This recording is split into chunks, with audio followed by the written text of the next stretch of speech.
ফৌজদারি সিআর মামলার ধাপগুলো হলো মামলার রুজু, মামলা বদলি, চার্জ গঠন, সাক্ষী, ৩৪২ দ্বারা আসামি পরীক্ষা, যুক্তি তর্ক।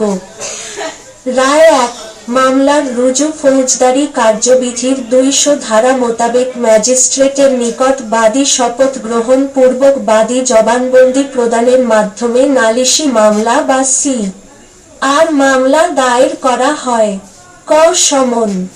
আপনার নামে কেউ যদি মামলা করে বা আপনি যদি কোন মামলার সাক্ষী হন তাহলে কোর্ট থেকে আপনার নামে যে পত্র আসবে সেটি হলো সমন। সমন দুই প্রকার: ১. আসামির প্রতি সমন। ২. সাক্ষীর প্রতি সমন। খ. ওয়ারেন্ট।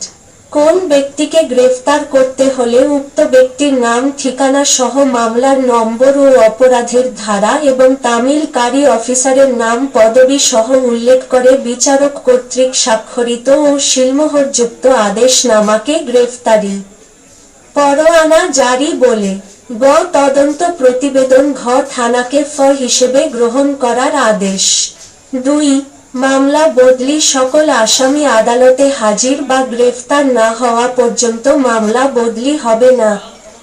আসামি আদালতে না আসলে ক্রমানুসারে কিছু পদক্ষেপ গ্রহণ করতে হয়।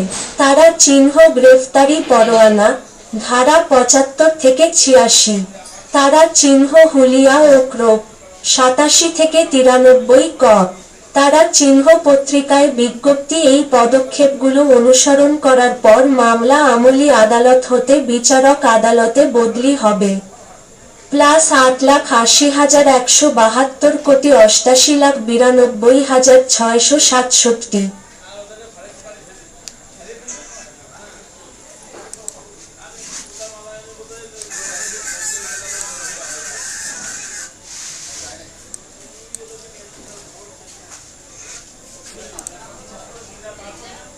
ফৌজদারি সিআর মামলার ধাপগুলো হলো মামলার রুজু, মামলা বদলি, চার্জ গঠন, সাক্ষী, ৩৪২ দ্বারা